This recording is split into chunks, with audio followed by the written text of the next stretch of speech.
بسم اللہ الرحمن الرحیم۔ السلام علیکم ورحمۃ اللہ وبرکاتہ۔ میرے عزیز بھائیوں اور بہنوں، آج ہم بات کرنے جا رہے ہیں کہ ایک نہایت اہم موضوع پر اسلام کے فرائض، غسل کے فرائض، وضو کے فرائض، سنتیں اور نماز کے فرائض و سنتوں کے بارے میں۔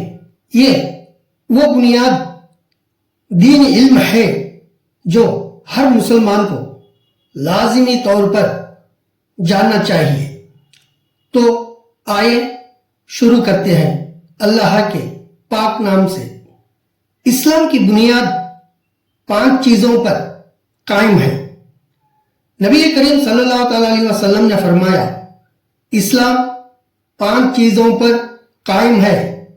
1، کلمہ طیبہ، یعنی یہ گواہی دینا کہ اللہ کے سوا کوئی معبود نہیں اور محمد صلی اللہ علیہ وسلم اللہ کے سچے رسول ہیں۔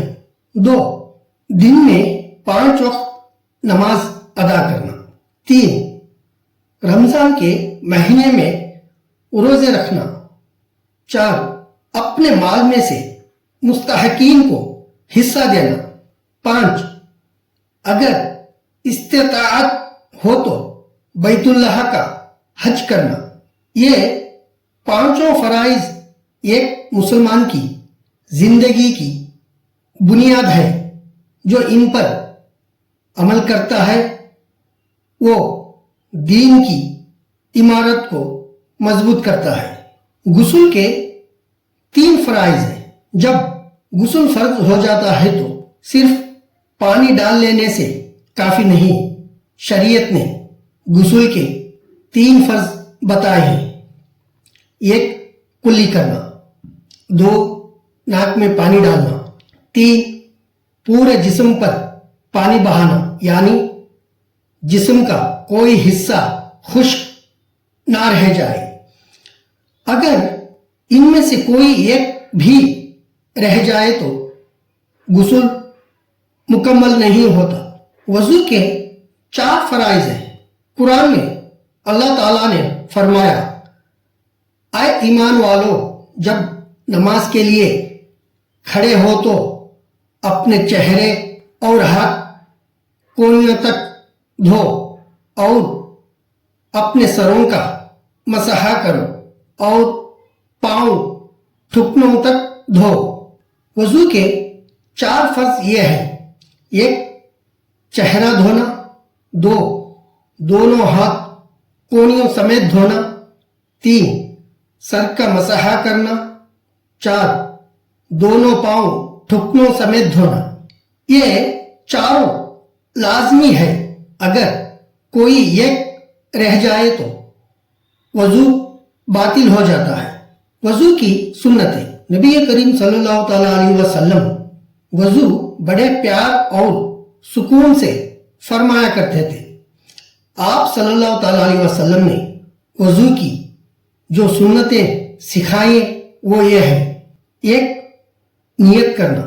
2، بسم اللہ کہنا۔ 3، ہاتھ کلائیوں تک 3 بار دھونا۔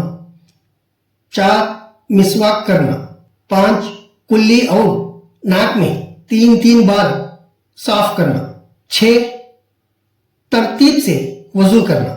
7، ہر اعضاء کو اچھی طرح سے دھونا۔ 8، وضو کے بعد دعا پڑھنا۔ نماز اسلام کا ستون ہے۔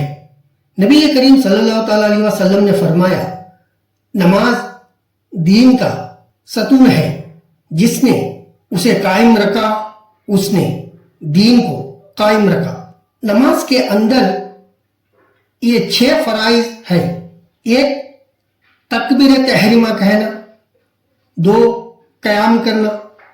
3، قرآن پڑھنا۔ 4، رکوع کرنا۔ 5، سجدہ کرنا۔ 6، قاعدہ آخرہ۔ ان میں سے کوئی رہ جائے تو نماز باطل ہو جاتی ہے۔ نماز کے باہر کے 7 فرائض شرائط۔ نماز سے پہلے یہ شرائط پوری ہونی لازم ہے۔ ایک بدن کی پاکی، 2 کپڑوں کی پاکی، 3 جگہ کی پاکی، 4 ستر ڈھانپنا، 5 نماز کا وقت داخل ہونا، 6 قبلہ رخ ہونا، 7 نیت کرنا۔ نماز کی سنتیں۔ نماز میں بہت سے سنتیں ہیں جن پر عمل کرنے سے نماز مزید خوبصورت ہو جاتی ہے۔ اگر کوئی سنت رہ جائے تو نماز تو ہو جاتی ہے مگر ثواب میں کمی آتی ہے۔ نماز کی سنتیں: 1 ثنا پڑھنا، 2 تعوذ تسمیہ پڑھنا، 3 سورۃ الفاتحہ کے بعد سورت ملانا، 4 رکوع و سجدہ میں تسبیحہ کہنا، 5 تشہد و درود اور دعا پڑھنا، 6 سلام کے الفاظ کہنا۔ اور فعال سنتیں، عملی سنتیں: 1 ہاتھ اٹھانا تکبیر کے وقت، ہاتھ ناف کے نیچے باندھنا، 3 رکوع میں پیٹھ سیدھی رکھنا، 4 سجدہ صحیح انداز میں کرنا، 5 قاعدہ میں ادب سے بیٹھنا، 6 سلام کے وقت دائیں بائیں دیکھنا۔ میرے عزیز بھائیوں اور بہنوں، یہ وہ بنیادی فرائض و سنت ہے جن پر عمل کر کے ہم اپنی عبادت کو مکمل کر سکتے ہیں۔ نماز وضو اور غسل میں صفائی اور نیت دونوں ضروری ہے، کیونکہ نبی کریم صلی اللہ تعالیٰ علیہ وسلم نے فرمایا عمل کا دار و مدار نیت پر ہے۔ اللہ تعالیٰ ہم سب کو علم دین حاصل کرنے اور اس پر عمل کرنے کی توفیق عطا فرمائے، آمین یا رب العالمین۔